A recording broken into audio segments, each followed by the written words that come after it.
What's up, guys? So in this video, we're going to take a look at support and resistance and how to map out zones in your trading, how to find specific areas where price will pull back to, where you can set your targets. We're going to take a look at a couple of trades this week and what's been going on in the market as well. So let's dive right in and have a look at specifically starting off how to draw your zones, your support and resistance, and how to map these things out, or at least how I like to. So specifically, I prefer starting at a higher time frame. I've been trading a lot on the 4-hour, especially for doing my overall analysis. And, just like support and resistance, where, support, you could just find a line.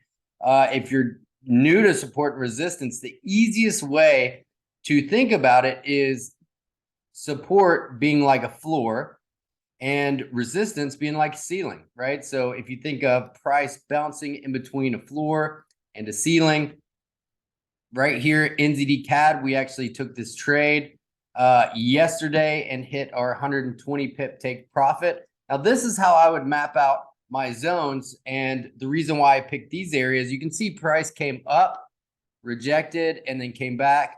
And then we've gotten a reaction right here at this same area, right? So, it's never just perfectly exact, but a great way to test. And, I've just pulled up NZDCAD because we took this trade yesterday, but a great way to test it in TradingView is just to draw your boxes out there, draw your rectangle.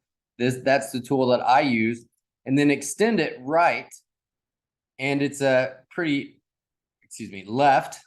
And it's a fun way to see how far price reacts to a certain zone. So we've got this, we've extended them left. And this is great for your back testing, especially for beginner traders. And now you can see, wow, this is a pretty significant area, especially the resistance that we are at right now, right? So this is a really great example because you can see how price really reacted on this at this zone specifically.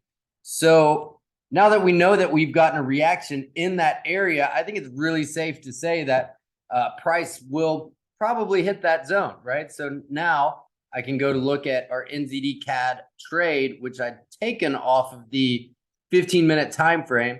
This is the setup that I'd sent out to the group yesterday.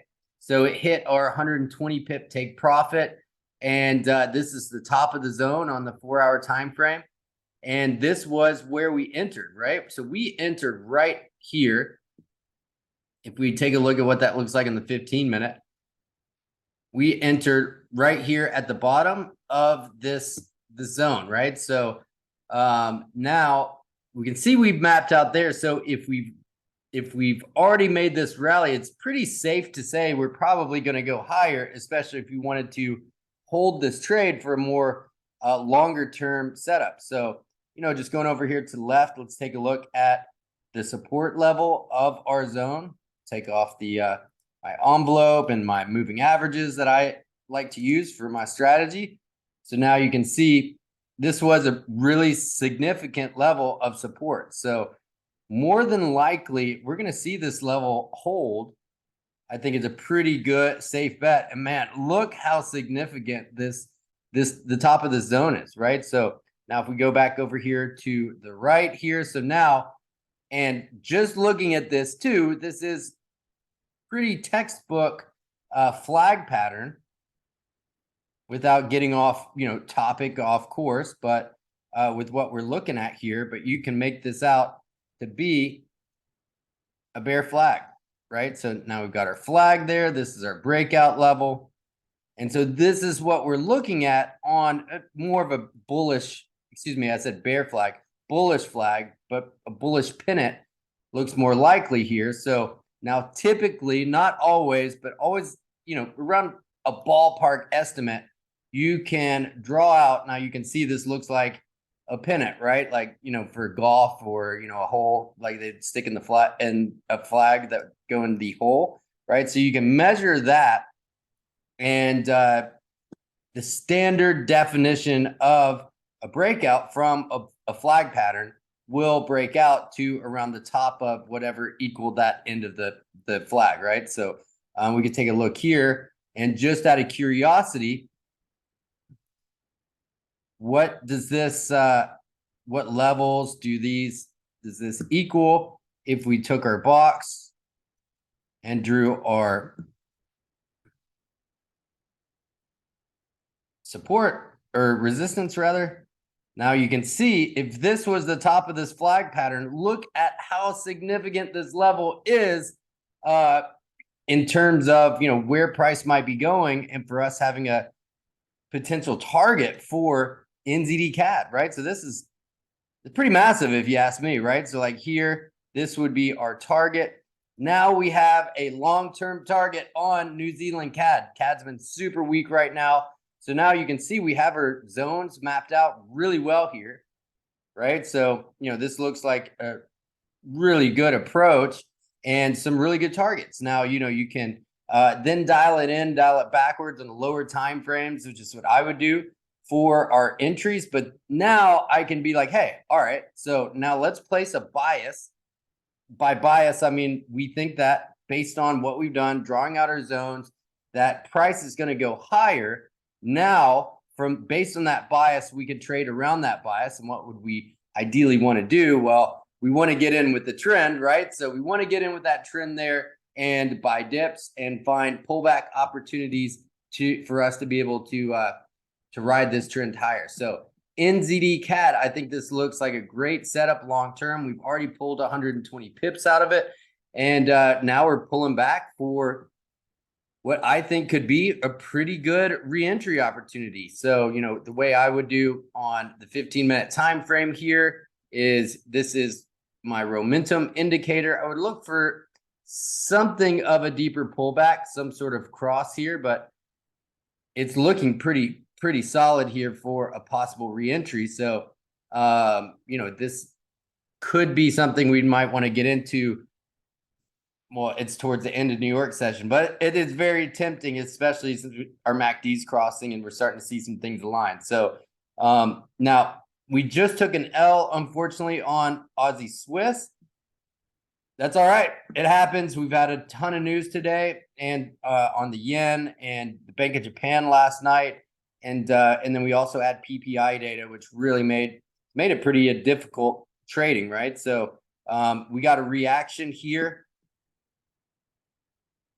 And just by going by the zones, I know most of y'all are used to me mapping things out using my momentum, the strategy, and you can see here, this is how I would draw these boxes, and from the bottom to the top. And so we're trading in the middle of these zones here. I was looking for us to break out and break higher. This is what I was price action and really, especially with us dipping back in here, looking for a re-entry possibility. I can build this on with the 200 and the envelope. These are tools that help me to gauge when to enter on these pullbacks, but it looks like our entry was a bit early. I do think we might get a reaction here. And Aussie had been super weak, right? And so the reason it's going through this area, right? So we have a nice zone right here, and price pulls back all the way through here. And once you get good, see how price reacted and then broke out and then started to react here, broke above, react. So once you get good at drawing these, you can start to spot them pretty easy. So we got a reaction on this zone. We pulled back a little. This is where I'd entered, and unfortunately it didn't play out, but that doesn't mean that we won't have the opportunity for a re-entry here. So now looking at and using these same zones like I've showed you with NZDCAD, we have a couple different, I think we have a great setup potentially setting up here on Pound Aussie. We were consolidating in this area between these two zones, right? So now we broke out, would potentially look for us to retest this zone right here. We have an order block right up here. And so, you know, this could be a really great target, which lines up with our, I really love the 200 SMA.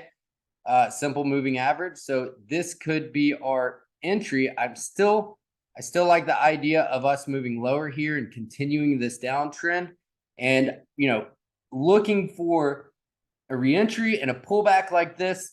Still want to stick with the trend, right? So with the overall trend, especially here on the 4 hour, or if you were to go on the 1 hour, even though it looks like we're retracing a bit, you can go over here to the daily.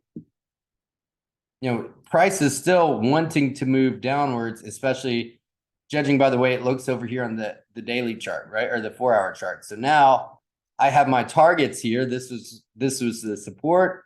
We busted through the first level of resistance. We are pushing towards the second pretty rapidly. So I'm looking for our price to roll over somewhere around here. And this is going to be my entry opportunity using these zones, using the momentum, using my strategy.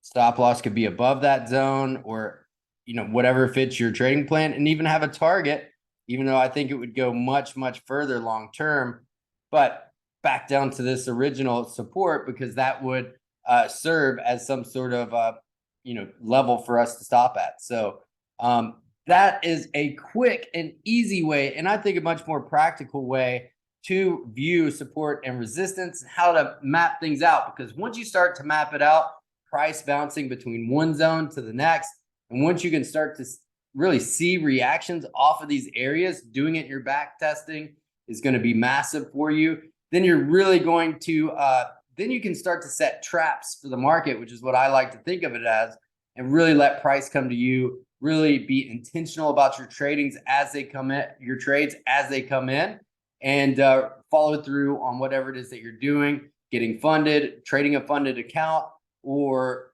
really just a beginner and you're really trying to figure out how to do this and learn your technical analysis. So if you want more information and you want to learn from myself, you want to trade with me live Tuesday, Wednesdays, and Thursdays, and use my step-by-step process and strategy to help you get funded, capital to trade with, click the link below, check out the video. There's a quick little form there, and then we'll take it from there. So thanks for watching, guys. I really appreciate you. Let's crush it the rest of the week, and I'll see you in the chats. Peace.